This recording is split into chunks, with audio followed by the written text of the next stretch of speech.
Welcome back. I'm Mr. Cobalt, and this is the last part of this particular topic. So, to finish up with what I was saying, um, so the quantum numbers are giving you patterns of orbitals in the atom. And again, to remind ourselves that orbitals are just mathematical statistical maps of where or what kind of region you're most likely to find an electron with a certain amount of energy, right? So if you have an electron in the n equals 1 energy level, then you're only going to find that electron in a region that is a spherical space. And so there's only one possible region that that could be in, and we call that S, right? So because this represents S shape, you can think of S as spherical. And there's only one way or orientation that that space can be oriented in space, right? Or that region could be oriented in space.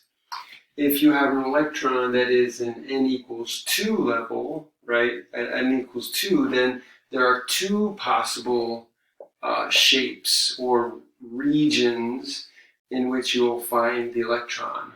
One is, again, an S-shaped region, which is your spherical shape, or you might find it in a region that is dumbbell shaped, and we call that shape P.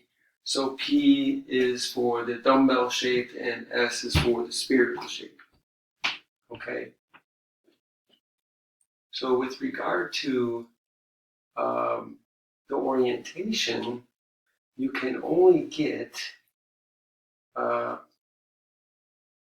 the orientation of your P in three different ways. And so there are three different P orbitals. Okay, so three different P orbitals. So for this shaped region, you can have three different P orbitals oriented in one of three different ways. So at this level, you can have three different orbitals.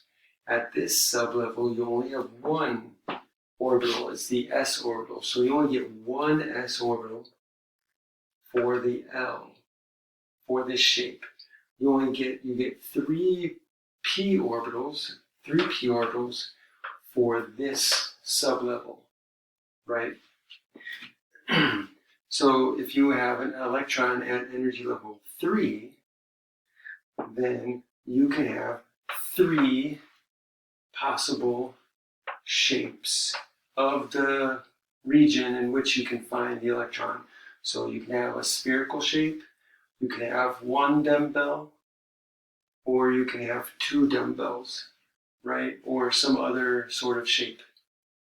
So again, you only have one type of s orbital.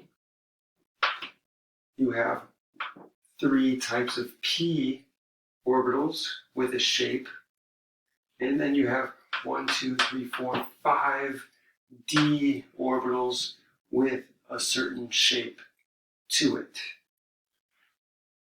and then so on. And for the f orbitals, you have 1, 2, 3, 4, 7 different f orbitals. So you can see how the n values give you the different sublevels. So if you have an n principal energy level 1, you have one sublevel. If you have energy level number 2, you have two sublevels, two different types of orbitals. If you have energy level number 3, then you have three different types of sublevels or shapes of orbitals. So 0, so you have 1, 2, and 3, and so on. 4, if you're at level 4, then you have 4 different sublevels or shapes, and so on. So 5, energy level number 5, you would expect 5 different sublevels. And then you can see that for the s sublevel, you only have one possible orbital at that sublevel. So there's only one possible s orbital. For L equals 1, for the p's, you have 3 different p orbitals. So you go from, you have 1 s orbital, 3 p orbitals. For the d, you have 5 d orbitals. For the f, you have 7 f orbitals, right? So you can see that the pattern is that they're increasing by 2. So, and they're odd numbers. So 1 s orbital, 3 p orbitals, 5 d orbitals, 7 f orbitals, and so the pattern continues. So if I had n equals 5, right, I would have 5, right? I have 0, 1, 2, 3, and then 4, right? And then the 4 would be, if L equals 4, if I had L equals 4, we might call that G, right? So maybe that's a G sublevel. Well, how many G orbitals would I have at the G sublevel? Well, if I'm following the pattern, 1, 3, 5, 7, what follows 7?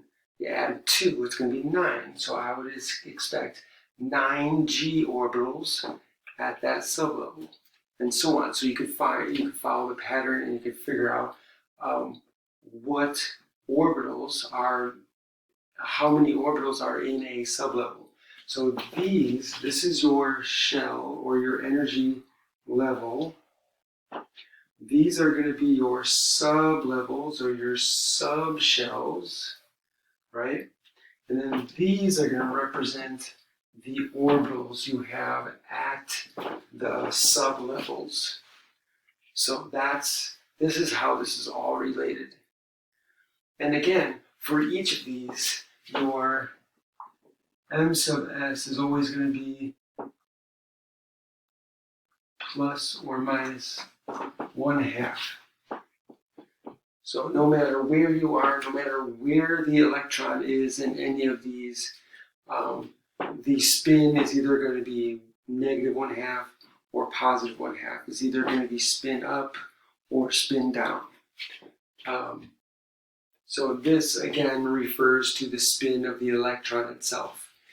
These 3 refer to the orbital. And again, the orbital is just a mathematical probability statistical map of where you're most likely to find the electron 90% of the time within a given space. So, so you have the energy of that electron, of the electron or the orbital. So this number refers to the overall energy and size of the orbital. This one has to do with the shape of the orbital, and this one has to do with the orientation of the orbital. I hope this makes sense. I hope this is clear. Thanks for joining me. If you like this video, share it with your friends. Hit the notification bell so you can be notified by other videos.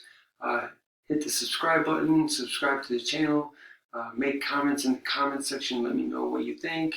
And if there's anything you want me to talk about in other videos.